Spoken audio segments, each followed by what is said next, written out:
secure, private, speed. Titus VPN, the absolute best, ultimate, greatest VPN on Earth, is here. Until purchased by Cape Technologies for $1 billion. So, of course, I'm talking about Cape Technologies buying out ExpressVPN for almost $1 billion. News story of the day. And I'll go through this real quick. They already have acquired private internet access, which I used to recommend, CyberGo, ZenMaid, all these things. And I think it boils down to what a VPN is actually good for. Because if you're going to go into one of these things, I've always used Express mainly for speed. It does have a lot of servers to connect through, and the speed portion's kind of nice. Most people just use VPNs for geo unlocking. So if I'm in the States and I want to watch Netflix out of London, that's a good portion to why you'd want to use a service like this, or maybe torrenting. But when it comes to actually security and privacy, these services are terrible. Let's just call it what it is. And it's getting much worse with a lot of the acquisition of one company having this massive VPN umbrella where they have all these different products. And we'll see what happens with Express. I imagine they bought them for mainly a lot of their footprint. And I still have a service, I think a year subscription with them. I think for at least another 3 months or something. So I'll let you know if the actual speed tanks, because usually I could get like 6 megabits on it. But anyways, this is what's happening in the actual VPN industry. This is what VPNs are used for. And the marketing behind them is complete crap. A lot of times people say it's about security or privacy. And I am just like, no, that's not really what a VPN's for. It doesn't make you practically any more private or secure. If you're interested in those types of things and privacy, don't trust a company. You need to be building your own VPN. I've done videos on that precise thing, how to create your own VPN. And you can go ahead and buy like a VPS service somewhere else in the world. Probably pay with some type of cryptocurrency if you want it to be anonymous, hip hop anonymous. Anyways, that's the gist of it. And VPNs are a joke, and they've always been kind of a joke to me. But at least these two benefits, what most people use it for and what I use it for, it still is there. It's getting to a point where I'm like, geez, how many more companies is Cape Technologies going to acquire? It's kind of crazy, but I look at a lot of the VPNs run by big companies, and even I saw an article about a lot of different things. People have asked me like Rob Braxman's VPN and that type of thing, and it goes against the fundamentals of security and privacy, where I think you should never entrust someone else to do something you're meant to do. I think Rob's intentions are good, though. I don't, no shade towards him at all. He's a great guy, and he does teach a lot of different things, but I'm kind of the mindset most people lack the skills to actually make themselves private and secure. And the worst problem that you could ever run into from security is someone feeling like they're safe and secure or private, and then obviously they do stupid things. And I always tell people, you really can't ever be private or secure unless you have a really impressive skill set to do so.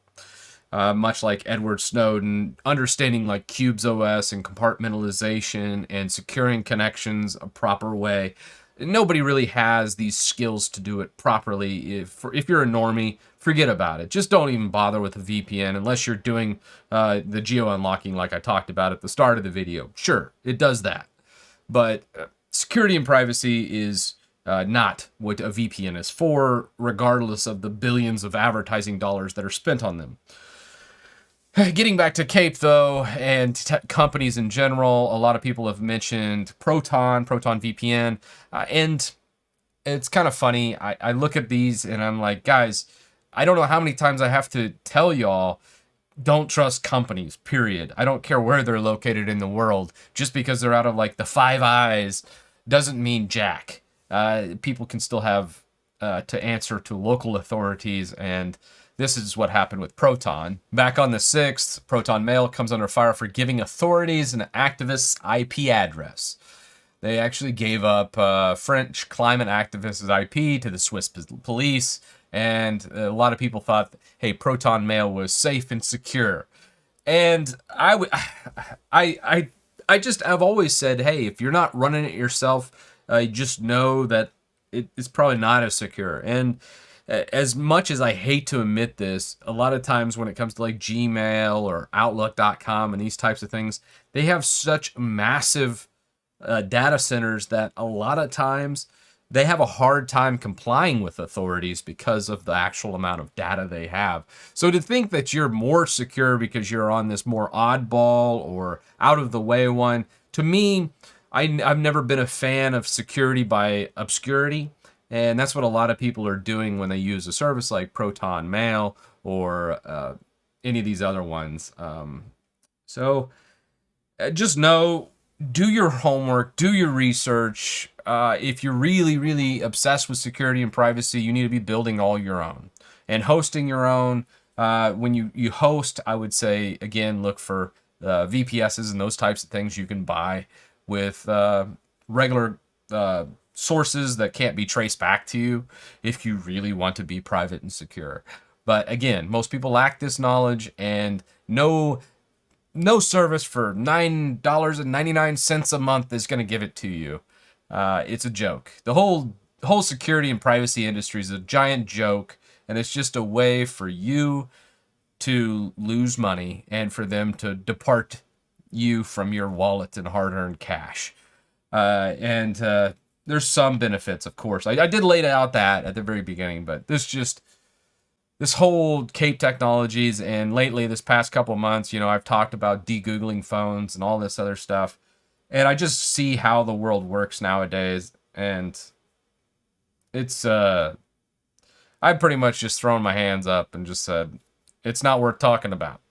It's in a state where you have to have severe inconveniences to yourself to be secure or private. Some people talk about operating systems being more secure and private, and to varying degrees, but the whole thing is just a massive joke to me, where the people that think they're secure and private are probably the ones that are going to do something silly, and guess what? They're going to get hammered just as hard. They're going to still use their social media accounts. They're still going to look at it on YouTube. They're still going to log into Twitter. They're going to still use socials, and guess what? That's where they get most of it.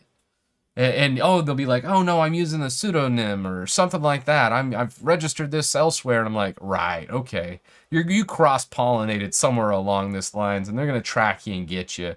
They're gonna use your cell phone with 5G and all the different things that have evolved in the past couple years to where no one is secure, no one is private. That's a fallacy. Maybe if you live in the country somewhere and have disconnected from the real world and have blockers ever. I don't know. I mean, it's just, this whole thing's just a joke. And security and privacy, a lot of times when it comes to that type of thing, is also a joke, and especially in the VPN realm. And I'm just sick of talking about it. It attracts some really unsavory characters too. The reason why I stopped talking, I think, is when I think I did a job offer. Someone sent me not even a resume. They just sent me like a paragraph, badly worded, and was like, hey, my name is so-and-so, and I'm interested in the job. Is it still available, or something like that? And there was no CV. There was no anything to go with. And it came from like this obscure, like, bigbadguy.69 at protonmail.com. And I was just like, I am not responding to this person. And even though they did apparently give their name, they responded back in like 5 days saying, hey, I think you work for the CIA or the FBI. You elicited my name and stuff. You're a terrible person. And I'm like, these people are crazy and they're stupid. People that think they're secure and private and they're browsing the web using a VPN. Get off my lawn. Done.